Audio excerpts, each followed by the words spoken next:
আপনি জানেন একটা মানুষের চিকিৎসা লাভ করাটা তার একেবারে সাংবিধানিক মৌলিক অধিকারে, আমাদের এই মৌলিক অধিকারটি সংবিধানের স্বীকৃত, কিন্তু ইট ওয়াজ ডিনাইড। এটা মানে তাকে তাকে চিকিৎসা দেওয়ার ব্যাপারটা, চিকিৎসা লাভ করার যে সুযোগটা, সেখান থেকে বিগত যে ফ্যাসিবাদী সরকার, সেই সরকারটি তাকে বঞ্চিত করেছিল।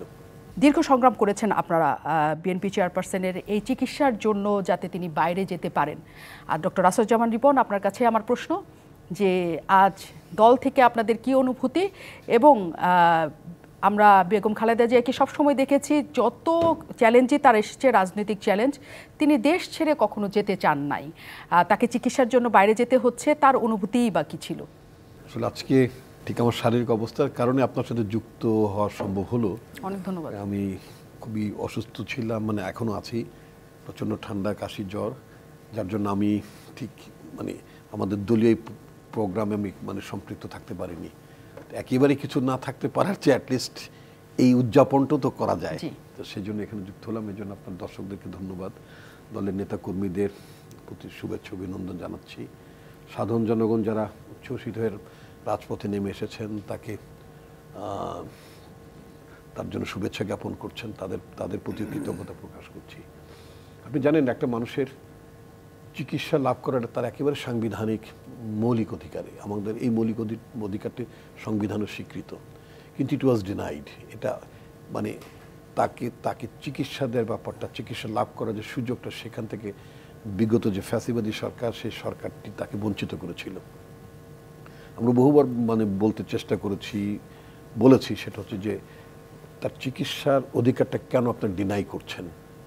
আসলে যে সরকারটি একেবারেই গণতান্ত্রিক না, যে সরকারটি জনগণের ভোটে নির্বাচিত না, যারা মনে করেন দিল্লি আছে তো আমরা আছি দিল্লি আছে, এটা তো তাদের জেনারেল সেক্রেটারির অফিসিয়াল স্টেটমেন্ট, তাদের যে পররাষ্ট্রমন্ত্রী ছিলেন তার স্টেটমেন্টও তাই ছিল, এবং তারা বলেছিলেন যে দিল্লি ঠিক হয়ে দিল্লির সাথে কথাবার্তা ফাইনাল হয়ে গিয়েছে।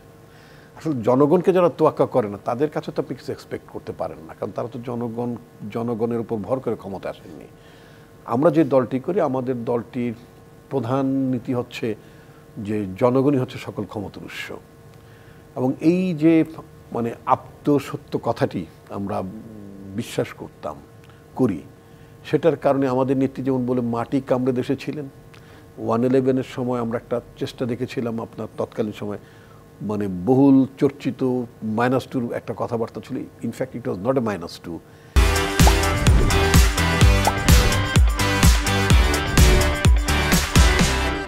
Basically it was -1।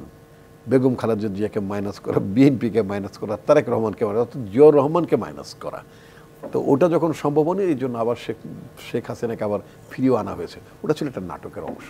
তো যাই হোক, কথা হচ্ছে যে আপনি দেখবেন যে একেবারে কতগুলো মিথ্যা মামলা দিয়ে তাকে মানে কারান্তরীণ করা হয়েছিল, এবং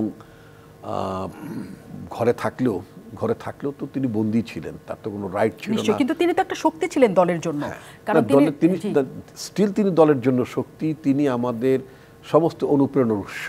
এই যে আমরা যে টিকে আছি, আমরা যে ঐক্যবদ্ধ আছি, আমাদের ঐক্যবদ্ধতার সুতোটাও কিন্তু নেই, এতে কোনো সন্দেহ নেই।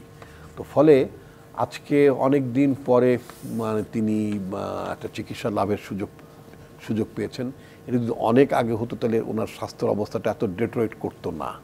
আপনারা নিশ্চয়ই দেখেছেন 18 সালে যখন তাকে মানে একটা মিথ্যা মামলা দিয়ে, একটা ফরমাইশের রায় দিয়ে যখন তাকে কারাগারে পাঠানো হলো, তখন তিনি কিন্তু আদালতে গিয়েছেন হেঁটেই, আদালত থেকে কারাগারেও ঢুকেছেন হেঁটে, এবং এরপরে কয়েক দফায় তিনি হাসপাতালেও এসেছেন হেঁটে।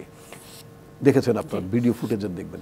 এরপর আমরা অল অন এ সাডেন আমরা দেখলাম যে আমাদের নেত্রী অসুস্থ হয়ে পড়ছেন, এবং তিনি হুইলচেয়ার বাউন্ড হয়ে গেলেন, এবং সে অবস্থা ক্রমাগতভাবে চলছিল, এবং তার মানে অসুস্থতা ক্রমেই মানে জটিলতার দিকে গেল, এবং তার অসুস্থতা অনেক তুচ্ছ তাচ্ছিল্য, ব্যঙ্গ, বিদ্রুপ নানাবিধভাবে তো করা হয়েছে।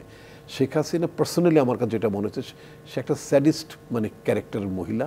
তিনি অন্যকে অপমান করে, লাঞ্ছিত করে, তুচ্ছ তাচ্ছিল্য করে, বিদ্রুপ করে, ব্যঙ্গ করে, মানুষকে কষ্ট দিয়ে তিনি বোধহয় এক ধরনের আনন্দ পেতেন।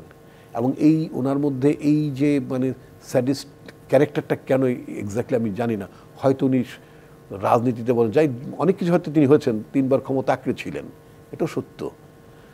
15 বছরের মতো প্রধানমন্ত্রীর চেয়ারটাতে বসেছিলেন, কিন্তু আমার মনে হয় কোনো না কোনো ক্ষেত্রে কোনো না কোনোভাবে তিনি খুব সুখী ছিলেন না।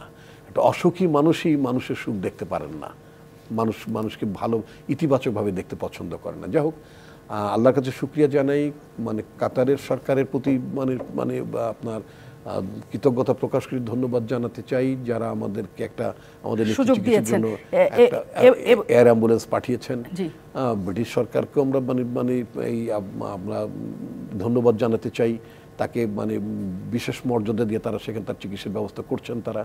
তো সব কিছু মিলে আমাদের দলের নেতা কর্মীদের কাছে আজকে একটা নিঃসন্দেহে একটা আনন্দের দিন।